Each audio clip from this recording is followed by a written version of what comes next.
يا أيها الذين آمنوا أوفوا بالعقود. آج سورة المائدہ کا آغاز ہے. سورة النساء کل مکمل ہوئی. سورة المائدہ کا آج پہلی آیت کا بیان ہے. پہلی آیت کے بیان سے پہلے میں آپ کو اس کا کانٹیکسٹ بتا دوں کہ سورة المائدہ کن مضامین کے پر مشتمل ہے. سورة المائدہ جو ہے یہ قرآن مجید کی مصحف کی ترتیب کے اعتبار سے 5ویں سورت ہے اور یہ مدنی ہے. ہجرت کے بعد نازل ہوئی. ہجرت کے بعد بعض آیات اس کی حدیبیہ سے لوٹتے وقت مکہ میں نازل ہوئیں اور اس سورت کی جو ابتدا ہے عمرہ اور حج کی آداب اور احکامات بیان کیے گئے اور 6 ہجری رسول اللہ صلی اللہ علیہ وسلم 1400 مسلمانوں کے ساتھ عمرہ کرنے کے لیے مدینہ منورہ سے روانہ ہوئے. مکہ مکرمہ سے ایک منزل کے فاصلے پر ایک کنواں ہے جس کا نام حدیبیہ ہے. اس مقام کے اوپر کفار نے مسلمانوں کو نبی کریم صلی اللہ علیہ وسلم کے ساتھ عمرہ کرنے سے روک دیا اور کچھ شرائط وہاں پر طے پائیں جس کے اوپر صلح کی گئی. پہلی شرط یہ تھی کہ اس سال تو مسلمان واپس چلے جائیں اور دوسری یہ کہ اگلے سال عمرہ کرنے کے لیے آ جائیں مگر وہ بھی صرف 3 دن قیام کر کے یہاں سے چلے جائیں، 3 دن سے زیادہ نہیں. اور تیسری شرط یہ تھی کہ ہتھیار لگا کر نہ آئیں، صرف تلوار لے کر آئیں اور وہ بھی نیام میں ہو اور نیام بھی کسی تھیلے میں ہو. اور چوتھی یہ کہ مکہ المکرمہ میں جو مسلمان پہلے سے موجود ہیں مقیم ہیں، جب یہ عمرہ کرنے کے لیے آئیں تو یہ ان میں سے کسی کو ساتھ لے کر نہیں جا سکتے اور مسلمانوں میں سے اگر کوئی مکہ مکرمہ میں رہنا چاہے، کوئی مکہ میں جائے تو اس کو واپس نہیں ہم کریں گے جو ان سے. اور قبائل عرب کو اختیار ہوگا کہ فریقین میں سے جس کے ساتھ چاہیں معاہدے میں شریک ہو جائیں. یہ چند شرائط تھیں.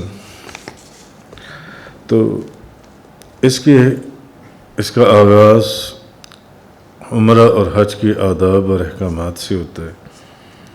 اس کے علاوہ اس صورت کے اندر بے شمار مضامین کا بیان ہوا. مثلا اللہ سے کیے ہوئے ہر عہد کو پورا کرنے کا اس آیت میں حکم دیا گیا. حالت احرام میں شکار کرنے کی ممانعت کی گئی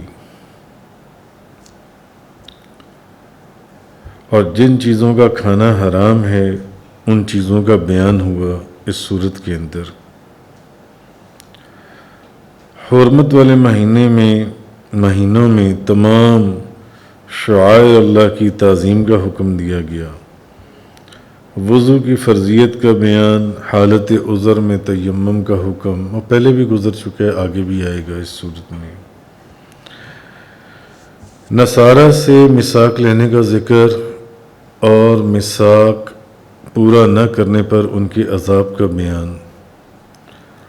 اسی طرح اس صورت میں قابیل کا حابیل کو قتل کرنا، پھر ایک انسان کا قاتل تمام انسانوں کا قاتل ہے، چوری کی حد، ڈاکوؤں کی حد اور بے شمار احکامات نبی کریم صلی اللہ علیہ وسلم کی عدالت سے گریز کرنے کے لیے یہود کی سازشوں کا بیان اور ان کا رد، اور اس کا کچھ حصہ آپ سورۃ النساء کی تفسیر میں بھی پڑھا ہے، اس کے بیان میں بھی، اور حضرت عیسیٰ اور ان کی والدہ کا صحیح مرتبہ، پھر بنی اسرائیل پر حضرت داؤد اور حضرت عیسیٰ علیہ السلام کا لعنت فرمانا،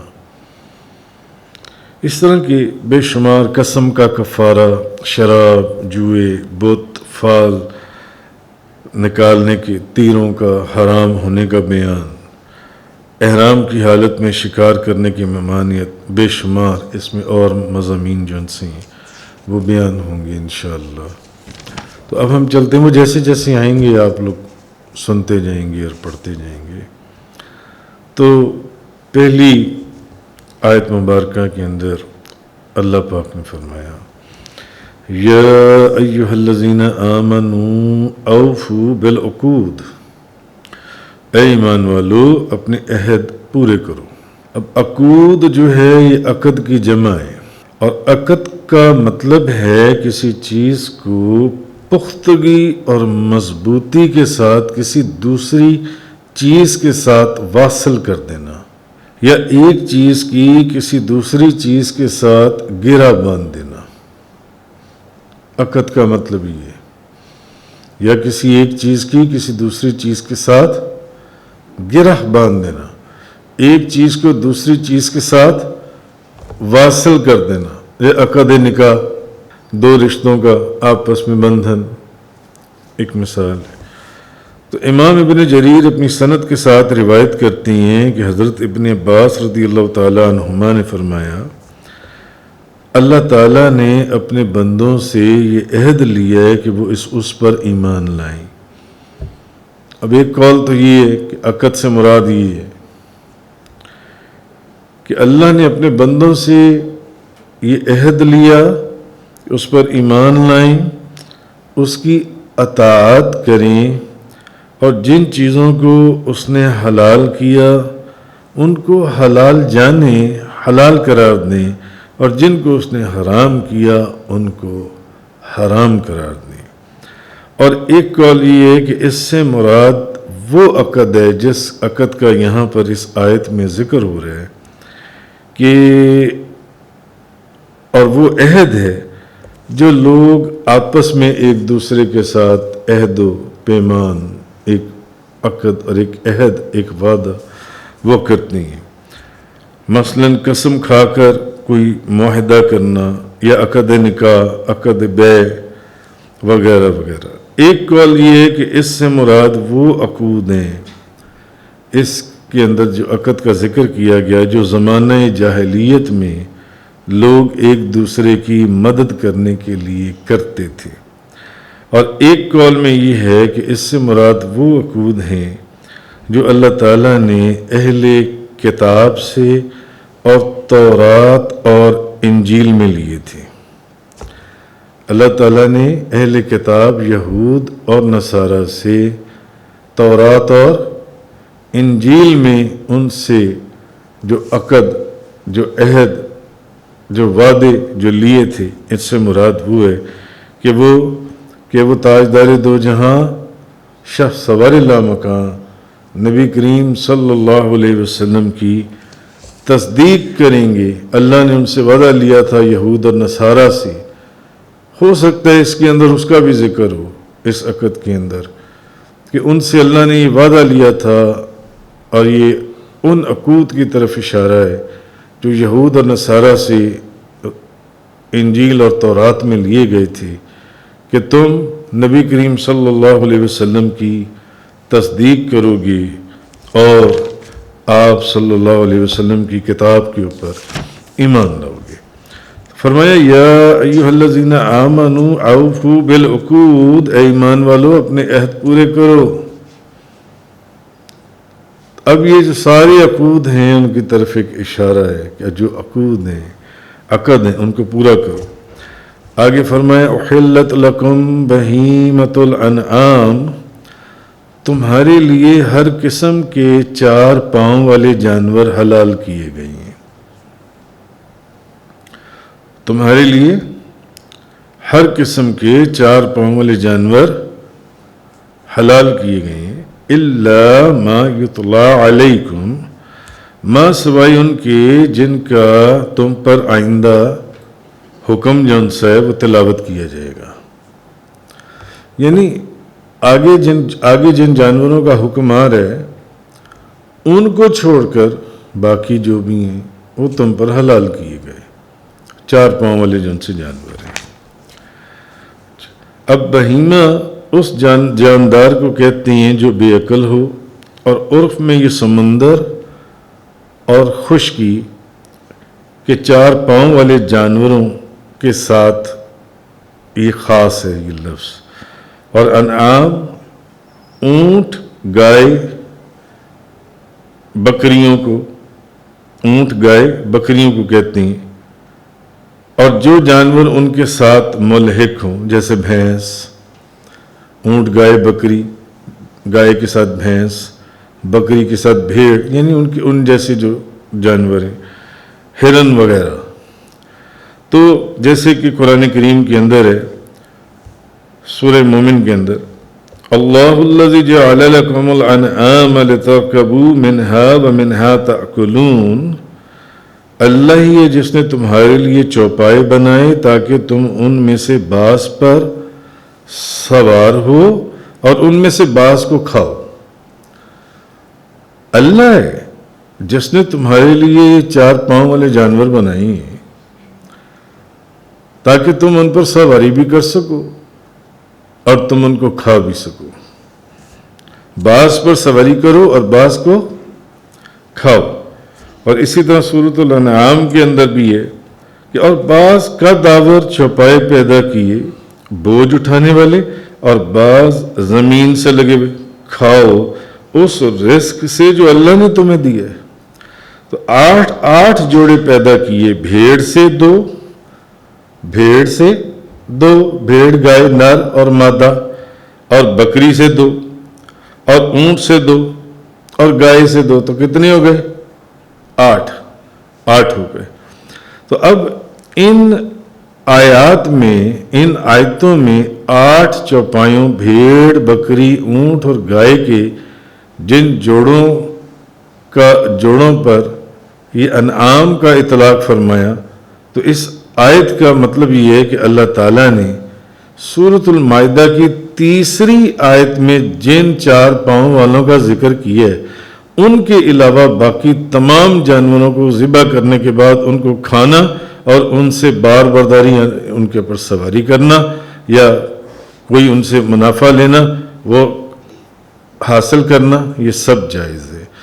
اب ان کا جو چوپایوں کا ذکر ہے وہ آگے آ رہا ہے، آیت نمبر 3 میں آئے گا، ابھی تو ہم آیت نمبر 1 کے اوپر ہیں۔ ان کو چھوڑ کر باقی جو 4 پاؤں والے جانور ہیں وہ اللہ نے آپ کے لیے حلال کیے کہ آپ ان کے اوپر سواری کریں، آپ ان کو کھائیں۔ اچھا، مجوسی اور ہندو وہ یہ کہتے ہیں کہ جانوروں کو ذبح کرنا جائز نہیں ہے، یہ گائے کو ذبح کرتے ہیں اور کھاتے ہیں، وہ تو بے زبان ہے اور اپنے خلاف مدافعت نہیں کر سکتے، تو ان کو پکڑ کر گائے بکری کو زبردستی ذبح کر دینا یہ ظلم ہے، اور یہ مجوسی اور ہندو کہتے ہیں کہ یہ ظلم کرنا جائز نہیں ہے۔ ان 4 پاؤں والوں کو کھانے کا حکم کس نے دیا؟ اللہ تعالیٰ نے۔ ان 4 پاؤں کو کھانے کا حکم کس نے دیا؟ اللہ نے۔ ان کو تخلیق کس نے کیا؟ اللہ نے۔ ان کو بنایا کس نے؟ اللہ نے۔ ان میں روح کس نے ڈالی؟ اللہ نے۔ ان کو گوشت پوست کس نے عطا کیا؟ اللہ نے، اور اللہ ہر چیز کا مالک ہے، اور وہ ہر طرح تصور، ہر چیز میں تصرف کر سکتا ہے، اور اس پر کوئی اعتراض نہیں کیا جا سکتا۔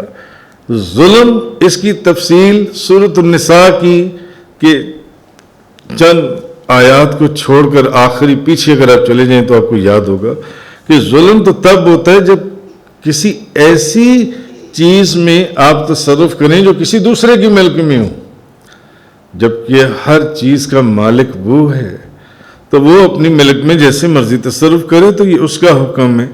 غیر کی ظلم تو اس وقت ہوتا ہے جب کسی غیر کی ملک کے اندر تصرف کیا جاتا ہے، اس کے اوپر تفصیل سے ایک بیان گزرا تھا۔ اور جب ہر چیز کا مالک اللہ ہے تو پھر وہ اپنی ملک میں کوئی تصرف کرے، کسی کو اعتراض کرنے کا کوئی حق ہی نہیں ہے۔ تو یہودی اور مجوسی ایویں کہ جی یہ ظلم ہے کہ ان جانوروں کو، ان کو بنایا کس نے؟ اللہ نے۔ ان کو گوشت کس نے دیا؟ ان میں روح کس نے ڈالی؟ ان کو یہ جسم اور یہ فربا پن یا ان کی صحت کس نے دی؟ جب وہی حکم دے رہا ہے، میں نے ان کو کھانے کے لیے بنایا تو کھاؤ، میں نے ان کو سواری کے لیے بنایا تو سواری کرو۔ آگے فرمایا الا ما یتلی علیکم، ما سوائے اس کے جس کا تم پر آئندہ تلاوت کیا جائے گا۔ تو اس کا ذکر میں نے آپ کو پہلے کہہ دیا، ان چوپایوں کا ذکر آگے تیسری آیت میں آ رہا ہے، یعنی مردار حرام ہے، رگوں کا بہا ہوا خون وہ بھی حرام ہے، جس جانور پر ذبح کے وقت غیر اللہ کا نام پکارا گیا ہو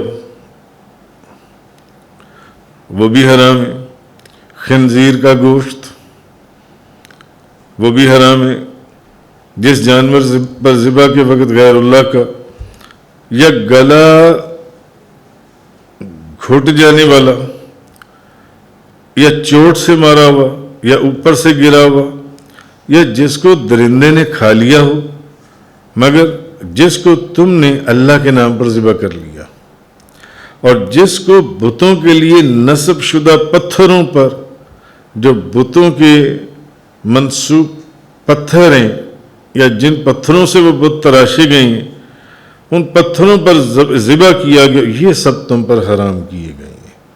اس کے علاوہ جن جانوروں کا ذکر کیا گیا ان کو کھانا حلال ہے، اور ان کا ذکر آگے آیت نمبر 3 میں تفصیل سے آئے گا۔ آگے آیت نمبر 1 ہی چل رہی ہے، آگے فرمایا غیر محل الصید وانتم حرم ان اللہ یحکم ما یرید، لیکن تم احرام کی حالت میں شکار کو حلال نہ سمجھنا۔ احرام کی حالت میں بے شک اللہ جو چاہتا ہے حکم دیتا ہے، یعنی جب تم نے عمرے کے لیے یا حج کے لیے احرام باندھا ہو تو اس حالت میں شکار کو حلال نہ سمجھنا، شکار کو شکار کیا ہوا جنس ہے۔ تو اب یہ فرمایا کہ جو چوپائی شکار ہوں وہ حالت احرام میں حلال نہیں ہے۔ جب احرام کھول دو، عمرہ کر لیا، حج کر لیا، احرام کھل گیا، اب آپ شکار کیا ہوا جو ہے وہ کھا سکتی ہیں۔ اچھا، اب بظاہر تو یہ معلوم ہوتا ہے کہ اس آیت سے بظاہر یہ معلوم ہوتا ہے کہ ہر قسم کا شکار کرنا جائز نہیں ہے جس نے احرام باندھا ہوا ہے۔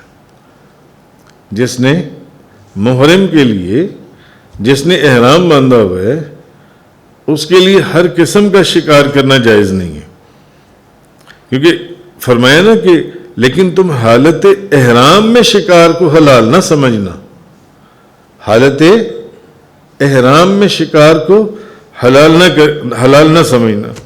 تو بظاہر ایسے محسوس ہوتا ہے کہ جیسے جس نے احرام باندھا ہو اس کے لیے ہر قسم کا شکار کرنا جائز نہیں ہے، یعنی کہ احرام باندھنے والا جو ہے وہ صرف خشکی کا شکار کرنا اس پر ممنوع ہے اور سمندری شکار کرنا جائز ہے۔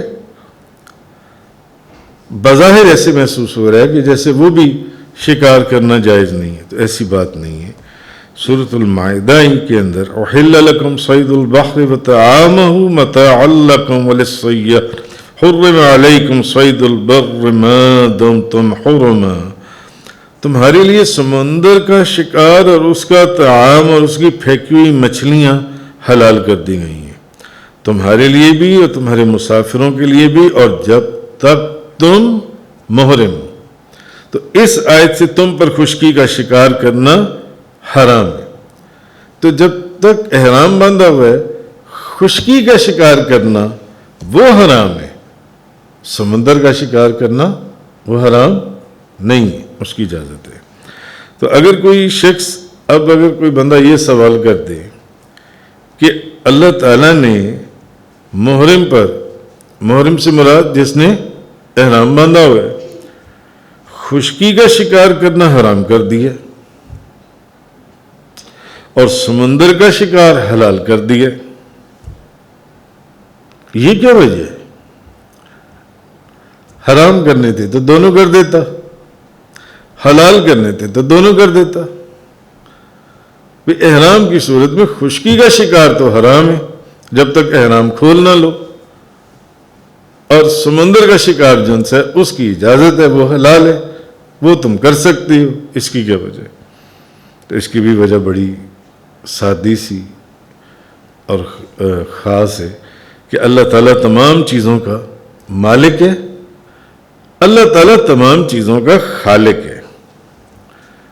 وہ کسی عام حکم میں کسی چیز کو اس سے استثناء دے دے، نکال دے، یا کسی چیز کی کو خاص کر دے، اس پر کوئی اعتراض نہیں ہے۔ اس لیے اللہ تعالیٰ نے فرمایا کہ بے شک اللہ جو چاہتا ہے حکم دیتا ہے، اور جب اللہ جو چاہتا ہے، ان اللہ یحکم ما یرید، اللہ جو چاہتا ہے، بے شک اللہ جو چاہتا ہے حکم دیتا ہے، وہ مالک ہے، سب اس کی مخلوق ہے، اس کی مملوک ہے، وہ اپنی ملک میں جیسے چاہے تصرف کرے، وہ جس چیز کو چاہے حلال کر دے، وہ جس چیز کو چاہے حرام کر دے، کسی کو عام کر دے، کسی کو خاص کر دے، وہ مالک ہے۔ تو وہ اس کی ان چیزوں کے اندر ہمیں سوچنے یا سمجھنے کی ضرورت نہیں ہے، بس سب تسلیم خم ہے کہ میرے مالک نے جو مجھے حکم دیا مجھے اس کے اوپر عمل کرنا ہے۔ تو فرمایا ان اللہ یحکم ما یرید، بے شک اللہ جو چاہتا ہے حکم دیتا ہے۔ تفسیر قرآن کا یہ لیکچر انگلش میں سننے کے لیے براہ کرم ڈسکرپشن میں موجود لنک پر کلک کریں۔